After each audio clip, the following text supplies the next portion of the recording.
On voit toujours les LLM surpasser tous les benchmarks, comme le mystérieux récent chatbot GPT-2 qui a surpassé tous les modèles, et qui est en fait le nouveau modèle GPT-4o de OpenAI.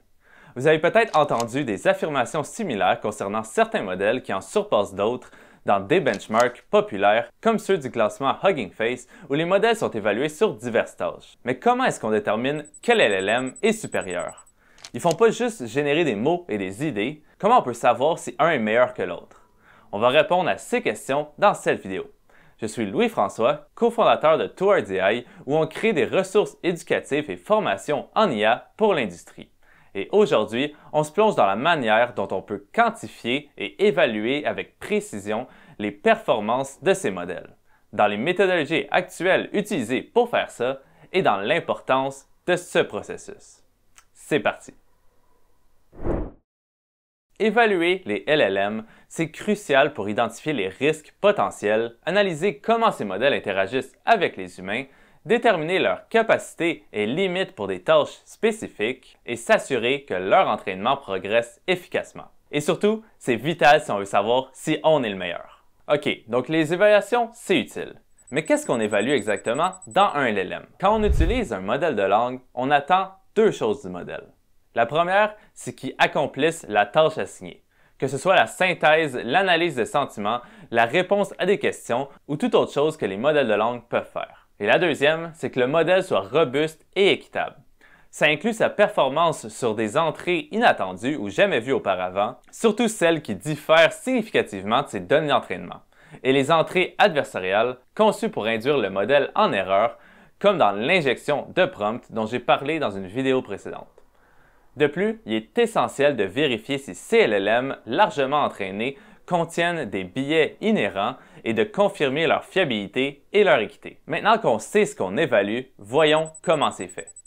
Chaque tâche qu'on évalue nécessite une façon de classer qu'on appelle un benchmark, adapté à cette tâche spécifique.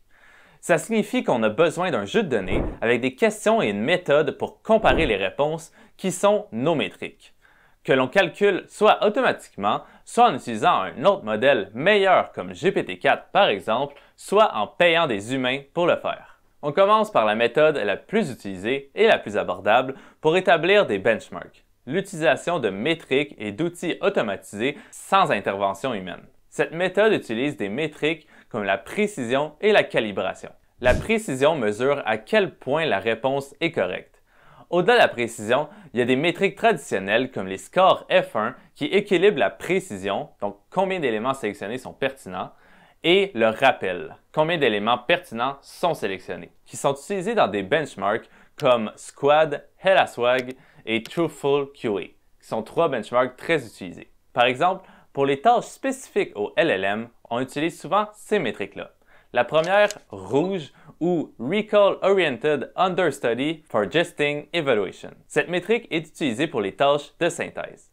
Elle compare combien de mots ou de courtes phrases de la synthèse générée apparaissent dans les synthèses de référence. Plus il y a de recouvrement, meilleure est considérée la synthèse. On a aussi le ratio de similarité de Levenshtein. Ça mesure la similarité entre deux textes en calculant le nombre minimal de modifications de caractères simples comme les insertions, les suppressions ou les substitutions nécessaires pour transformer un mot ou une génération en une autre, par exemple la ground truth ou ce qu'on a dans notre dataset. On a aussi le score bleu, qui est le Bilingual Evaluation Understudy. C'est couramment utilisé pour évaluer la traduction automatique. Il calcule combien de mots ou de phrases dans le texte généré par la machine correspondent à ceux d'une traduction de référence. Ensuite, on a la calibration. La calibration évalue le niveau de confiance des sorties du modèle. Par exemple, il y a l'erreur de calibration attendue, qui catégorise les prédictions par niveau de confiance. Voici comment ça fonctionne. Premièrement, on regroupe des prédictions par niveau de confiance. Le modèle ici fait une série de prédictions et indique à quel point il est confiant pour chacune d'elles. Par exemple, je suis confiant à 70% ici, 80% celle-là. On vérifie ensuite la précision réelle dans chaque groupe. Donc, par exemple, pour les prédictions que le modèle estime à 70% de confiance, on vérifie si effectivement environ 70% d'entre elles sont réellement correctes. On fait de même pour les autres niveaux de confiance. Enfin, on compare la confiance et la précision réelle. Si le modèle dit qu'il est confiant à 70% et que 70% de ses prédictions sont correctes, le modèle est bien calibré. En gros, l'erreur de calibration attendue mesure à quel point la confiance du modèle est proche de sa précision réelle à travers tous les groupes. Plus l'erreur de calibration attendue est petite, mieux la confiance du modèle correspond à ses performances. Les benchmarks, tels que ceux utilisés dans les évaluations Hugging Face, incluent souvent des métriques de calibration pour évaluer les performances du modèle, s'assurant que des modèles comme ceux évalués par les benchmarks comme MMLU sont correctement calibrés. Par exemple, le MMLU, qui est probablement le benchmark le plus populaire, évalue les modèles sur un ensemble diversifié de 57 sujets, y compris des sujets comme les mathématiques élémentaires, l'histoire des États-Unis, l'information et le droit. Il utilise des questions à choix multiples pour évaluer la capacité du modèle à comprendre et à raisonner dans ces domaines variés et calcule les scores automatiquement avec les réponses stockées. Bien que le benchmarking automatisé offre une approche de test efficace, directe et standardisée, il peut négliger les nuances et les aspects qualitatifs des sorties des évaluateurs humains. Idéalement, on veut aussi des humains dans la boucle. Cependant, utiliser des humains, c'est très coûteux. Donc une alternative, c'est d'utiliser des modèles comme juges. Il existe deux approches principales pour l'évaluation.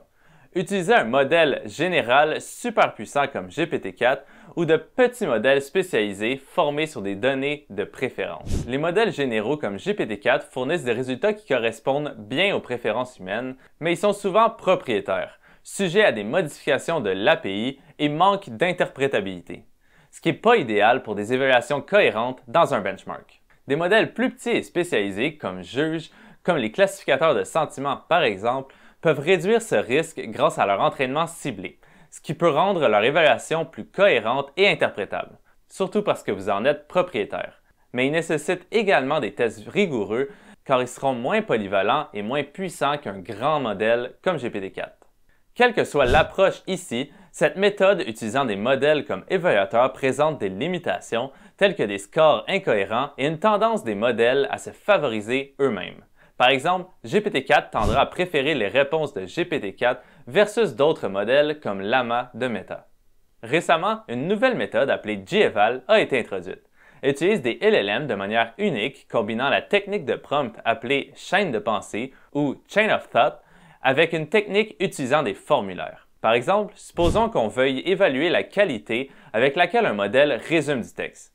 Au lieu de simplement comparer le résumé généré à un résumé de référence en utilisant la métrique comme rouge, GEVAL demanderait au modèle d'expliquer son raisonnement pour chaque partie du résumé qu'il a généré. Par exemple, il pourrait demander « Pourquoi est-ce que tu as inclus ce détail-là spécifique? » Le modèle fournirait alors son raisonnement. Ensuite, avec ce raisonnement, l'autre modèle remplirait un formulaire évaluant le résumé en fonction des critères prédéterminés. Cette double approche garantit une évaluation plus nuancée et humaine. Cette méthode devient de plus en plus populaire car elle s'aligne davantage sur le raisonnement humain, offrant une vue équilibrée qui intègre à la fois la précision mécanique des métriques automatisées et les analyses qualitatives des évaluateurs humains. Et en parlant d'humains, il n'y a presque rien de mieux que ça. Dans la dernière approche, où les humains jugent les LLM, l'évaluation se concentre sur la perception de la qualité et de la précision des résultats par les personnes. Les évaluateurs examinent les sorties et considèrent leur clarté, leur pertinence et leur fluidité. Il existe plusieurs façons de procéder. L'une d'entre elles, c'est le Vibe Check, où les membres de la communauté testent différents modèles en leur donnant des prompts spécifiques pour voir comment ils répondent. Ils peuvent partager leurs impressions générales ou faire une revue plus détaillée et même partager leurs conclusions publiquement. Cependant, comme l'a partagé Clémentine Fourier dans un excellent article sur Hugging Face, cette approche est très susceptible au biais de confirmation, où les évaluateurs tendent à trouver ce qu'ils cherchent. Une autre méthode, c'est les arénas communautaires, qui permettent aux gens de voter et de donner leur avis sur différents modèles, offrant un large éventail d'opinions et d'aperçus. Ici, les membres de la communauté discutent simplement avec les modèles jusqu'à ce qu'ils trouvent que l'un est meilleur que les autres. C'est vraiment subjectif. Les votes sont ensuite compilés dynamiquement pour créer le classement et avoir un système de classement par Elo. C'est là que le récent GPT-4o avec son nom secret GPT-2 Chatbot a fait beaucoup de bruit dans l'aréna des chatbots LM6. Enfin, il y a la méthode la plus évidente qu'on appelle les annotations systématiques. Ça implique des évaluateurs généralement payés suivant des règles strictes pour éviter les biais et maintenir la cohérence de leurs évaluations. Bien que ça puisse être très minutieux, c'est aussi évidemment très coûteux. Les grandes entreprises le font, comme Scale AI par exemple. Mais encore mieux, on peut combiner les deux approches. Des outils comme Dynabench utilisent des évaluateurs humains et des modèles d'IA. Ils améliorent continuellement les données qu'ils testent sur les modèles, s'assurant qu'elles restent pertinentes et stimulantes, et sont généralement des benchmarks de très haute qualité. Les évaluateurs humains sont cruciaux car ils offrent une perspective unique que les vérificateurs automatiques ne peuvent pas égaler. Et ils ne se contentent pas de vérifier si la réponse est correcte. Ils considèrent également si elle a du sens dans le contexte, si elle est bien rédigée, claire et sûre, et si elle semble en ligne avec ce que les humains accepteraient ou valoriseraient généralement. On est quand même mieux placé qu'une machine pour le dire, en tout cas pour le moment.